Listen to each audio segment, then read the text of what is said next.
Bem-vindos de volta! Essa é a segunda parte do vídeo sobre as teorias das DLCs de Control. Se você não viu a primeira parte, clica nesse card que está aparecendo aqui em cima, assiste lá primeiro e depois volta aqui. Eu sou a Laís e sejam bem-vindos!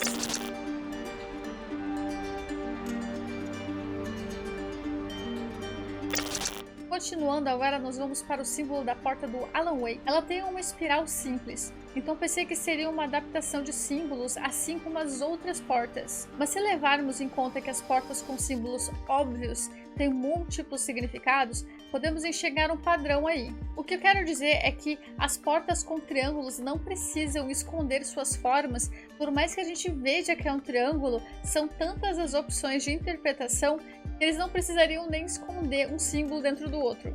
O que já é diferente das portas do símbolo Tiwanaku e da dos cálculos. Porque se eles colocassem exatamente como são, as pessoas olhariam e já saberiam de cara o que é. E a Remedy não gosta de deixar nada óbvio. Partindo dessa lógica, procurei pelos vários significados de espirais, e o que mais surgiu foi a espiral celta, encontrada em sítios arqueológicos. Na maioria das vezes, espiral representa o equilíbrio dentro de nós, a eterna busca dessa balança entre consciência exterior e equilíbrio espiritual. E também representava o ciclo do tempo para os povos antigos, como algo que gira e expande, mas nunca tem fim.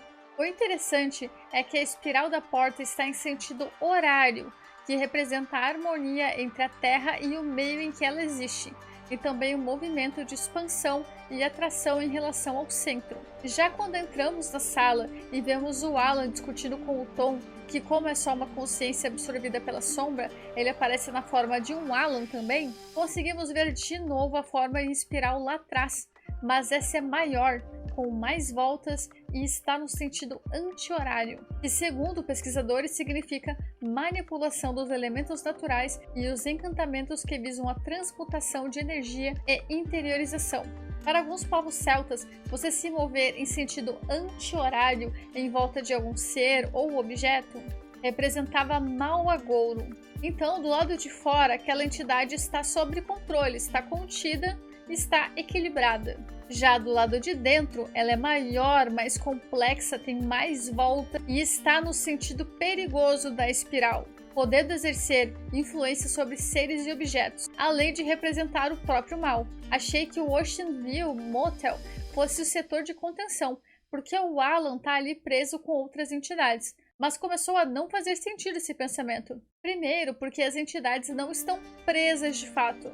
Algumas partes delas podem sair, como vimos no relatório do agente de campo. Quem está preso é só o Alan, e a culpada disso é a própria entidade da sombra. Outra coisa que me confundiu por um tempo foi esse documento. O ex-diretor Trench fez uma reclamação sobre a incompetência do ex-chefe do setor de investigação. Ele diz que é inaceitável o chefe manter uma espécime perigoso sob os cuidados da equipe de investigação, e que o setor de contenção existe justamente para manter todos os espécimes seguros. Então ali ele diz, eles têm treinamento e são equipados para esse tipo de trabalho. Na verdade, eles obteram um admirável sucesso em manter certo AWE sob monitoração, coisa que vocês não conseguiram fazer. Então eu pensei, o AWE é o Alan, então o setor de contenção está contendo o Alan. Então o setor de contenção é o hotel. Mas espera aí, tem coisa que não tá batendo. Lembra daquele documento que fala que o setor de contenção inteiro caiu dentro da caverna? O hotel é um ambiente à parte da corporação. Ele não sofre dessas mesmas influências que outras partes do prédio sofrem. O hotel não sofre mutações, por assim dizer, assim como as cavernas. Isso eu acredito que é porque os setores da corporação foram criados por humanos com tecnologia humana e no nosso plano. Por isso que eles mudam. Já o plano das cavernas e o plano do hotel é uma outra dimensão com outras regras a seguir e por isso que não sofre as mesmas influências.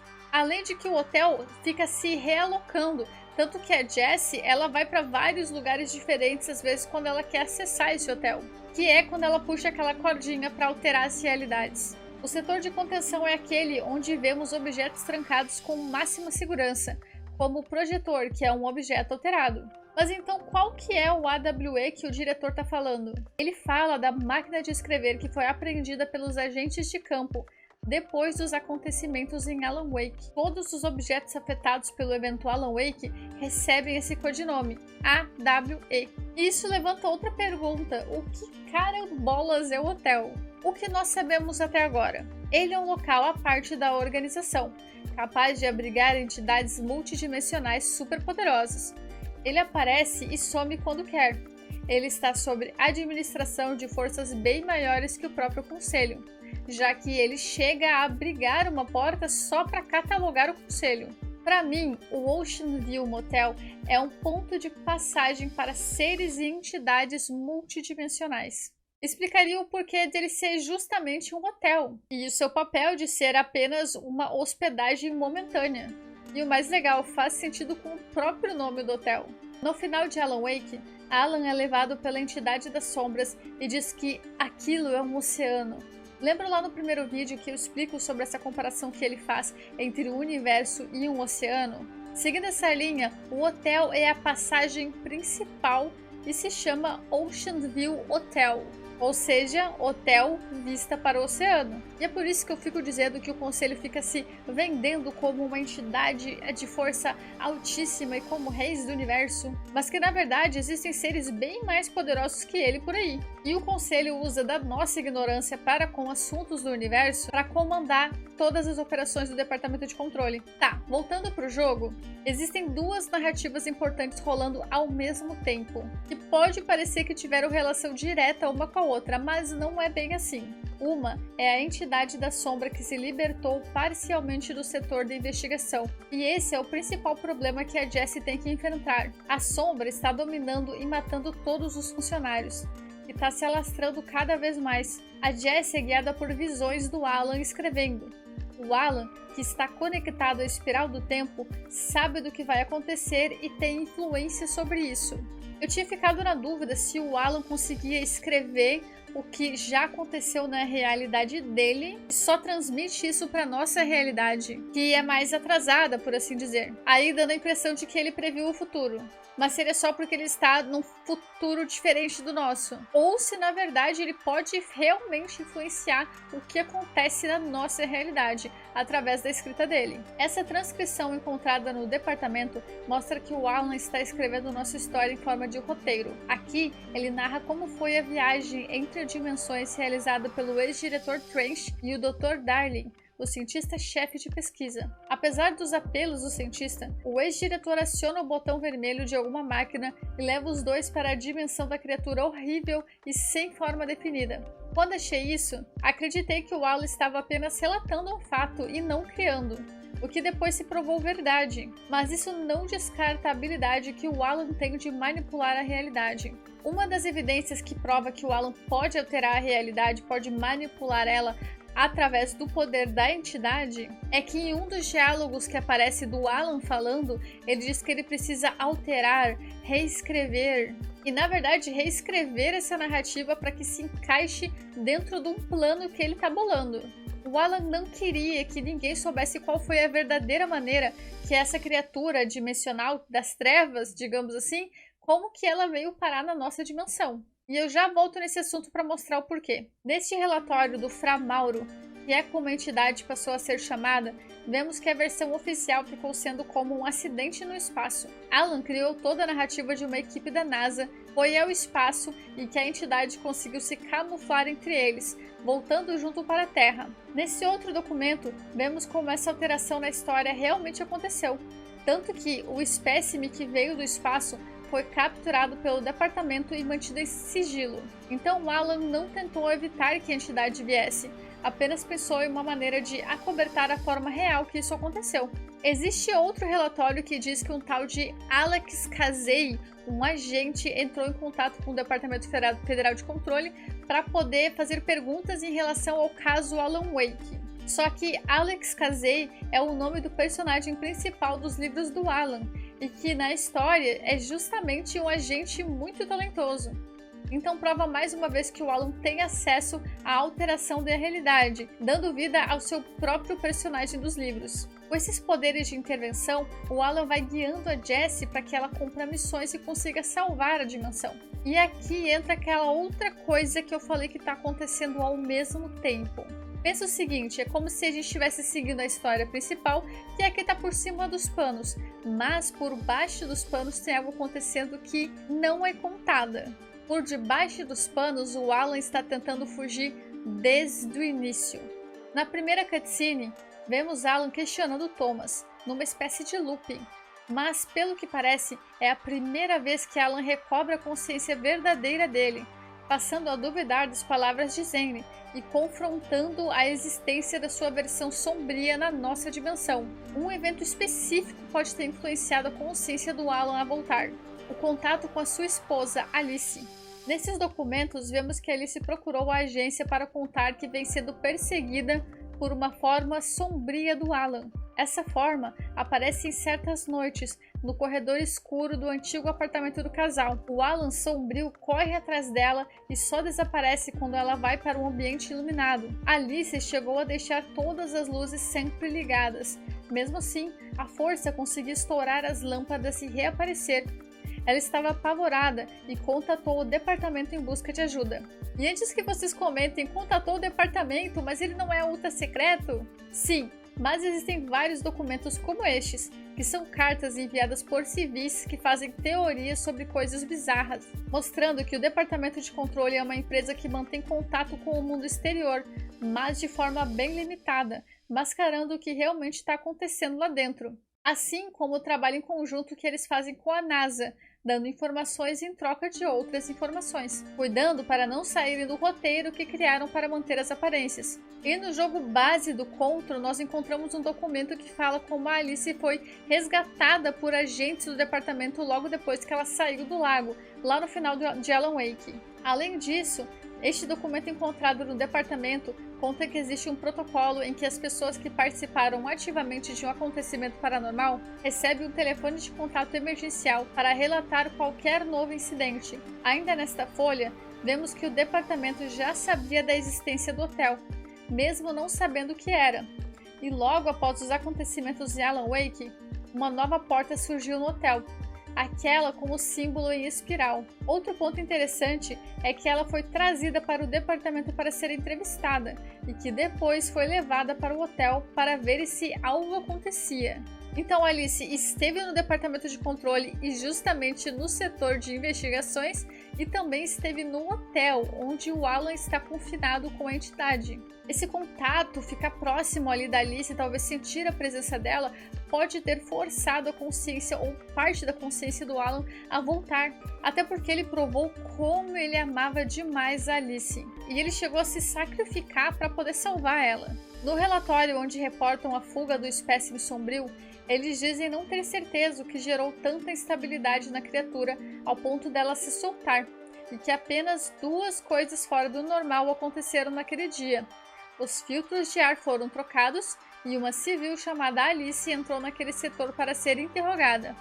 E ainda, a criatura se soltou apenas 1 hora depois da visita da Alice. Acredito que a partir dessa visita, o Alan colocou em prática o seu plano de fuga, decidido em reencontrar a Alice. Ele começou a reescrever alguns pontos da história, tudo para que a gente chegasse no final da DLC do AWE do jeito que chegamos, no caminho que chegamos. Então sim, ele influenciou quase tudo ali. Neste relatório, descobrimos que o diretor Trench passou a ser investigado por comportamentos estranhos.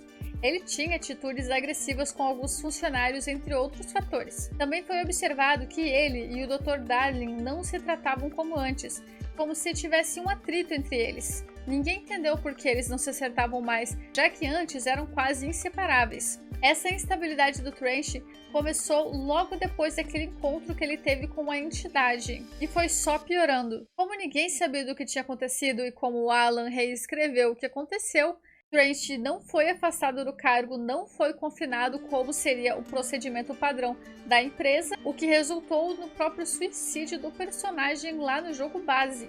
E então quem chega e assume a diretoria?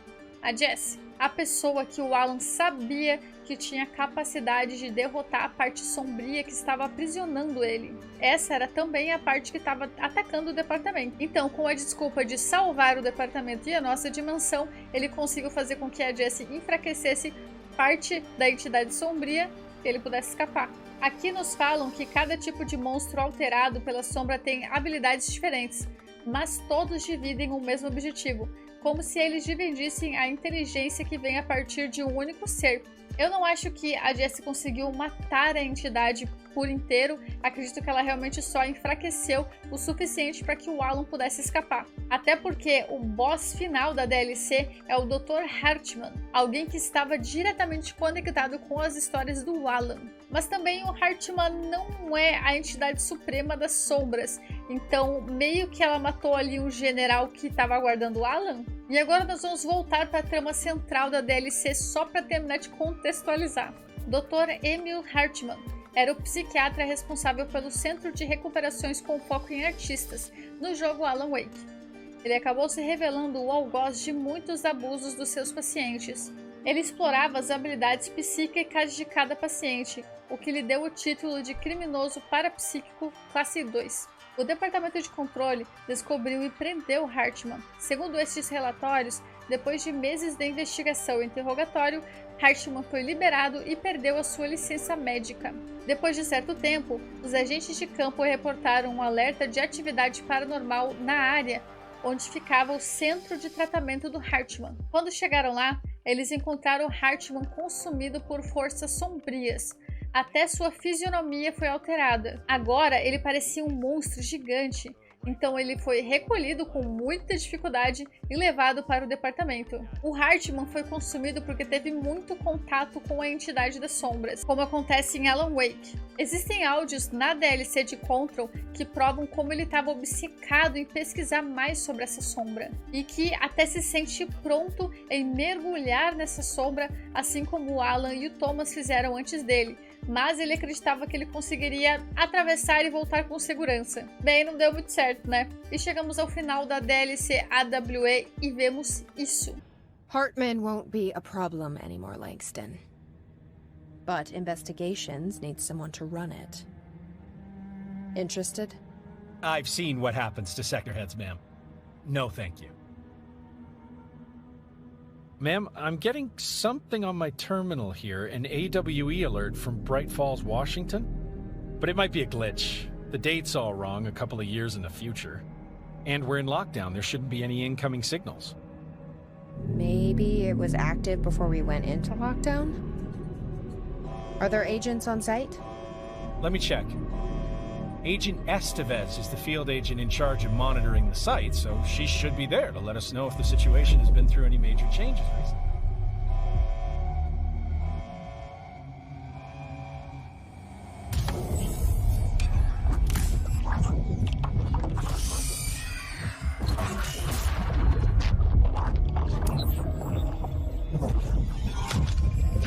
Things set in motion. If the alarm's true, then so is the reason for the alarm. The effect must follow the cause. It's happening again. Our return. Vendo com mais calma todos os diálogos e essas cutscenes, eu pensei numa situação que é ainda mais provável do que eu já tinha falado antes. Nós comentamos como o jogo Alan Wake é um ciclo, como a entidade da sombra sempre dá um jeito de escapar, volta para Bright Falls e tenta achar um novo hospedeiro. É assim que o Alan é perseguido no primeiro jogo e o Thomas vira uma espécie de guia para ele, já que o Thomas foi o hospedeiro anterior. Nessa última fala, o Alan fala está acontecendo de novo, e ele também comenta como o alerta deve ser real porque a coisa deve ser real, essa coisa que escapou de novo. Então, na verdade, essa coisa que seria a sombra, foi ela que aproveitou a situação para poder escapar. E o Alan diz que vai acontecer de novo porque a sombra vai atacar a Bright Falls novamente. Então, no novo jogo, nós vamos ser apresentados por uma nova pessoa, uma nova personagem, e essa personagem será guiada pelo Alan, assim como o Alan foi guiado pelo Thomas. Guardem minhas palavras, essa é a narrativa que vai acontecer no jogo 2. Sim, nós teremos Alan Wake 2. E eu já tô louca pra ver, pra jogar, pra fazer teoria. Para fechar com chave de ouro, vai algumas curiosidades. Lembra daquela estação de rádio que eu comentei no primeiro vídeo? Que conseguia transmitir mesmo estando no estado zero? Eu falei da possibilidade dessas pessoas terem conseguido decodificar algumas tecnologias usadas pelo departamento e usam isso para espalhar informações que o departamento talvez não quisesse que ninguém soubesse. Se você prestar atenção nos áudios, vai ver que eles falam bastante sobre casos paranormais, objetos estranhos encontrados em feiras, em cidadezinhas pequenas. Eles até chamam pessoas para contar, para falar seus depoimentos sobre isso. E realmente era isso. O Corujão da América, acho que é assim que traduziram, realmente passa certos tipos de informação e tem essa tecnologia, porém, ela é uma iniciativa do próprio departamento. Eles criaram essa estação para fazer uma espécie de triagem de informações. Fingindo interesse nas histórias do público geral, eles podiam coletar boas informações aqui e ali, como nesse documento que diz como foi possível rastrear em atividades suspeitas da companhia Fotografias Abençoadas. Existe um mercado underground, tipo uma deep web de itens paranormais, assim como criminosos paranormais. Talvez em Alan Wake 2 a gente descubra mais sobre esse mundo underground e sobre quem são essas pessoas que caçam e vendem em mercados ilegais esses itens muito perigosos. E por último, para quem não achou os documentos que falam a respeito, aquela máquina de jogo e a máquina de lanches que ficam aparecendo em vários lugares do departamento são objetos de poder. O arcade do jogo é um item capaz de transportar os jogadores para uma realidade onde tudo que eles fazem se torna parte do jogo.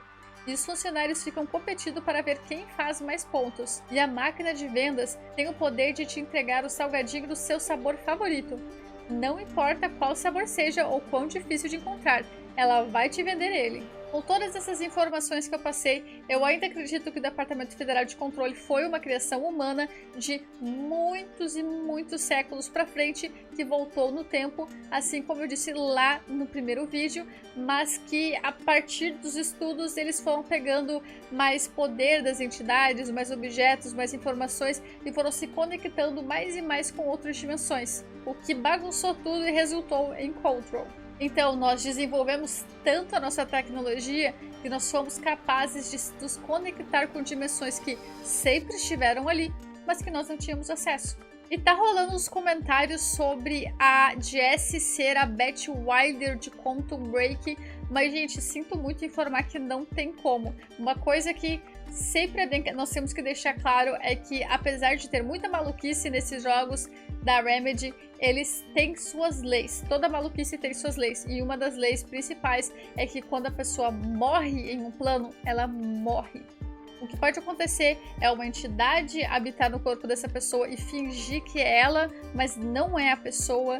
Ou a pessoa morre num plano e ela existe em outro, como acontece com o Martin no jogo do Quantum Break. Mas se a pessoa morreu no nosso plano físico aqui, ela está morta. E infelizmente a Beth morreu lá em Quantum Break, morreu 100%, não tem o que fazer.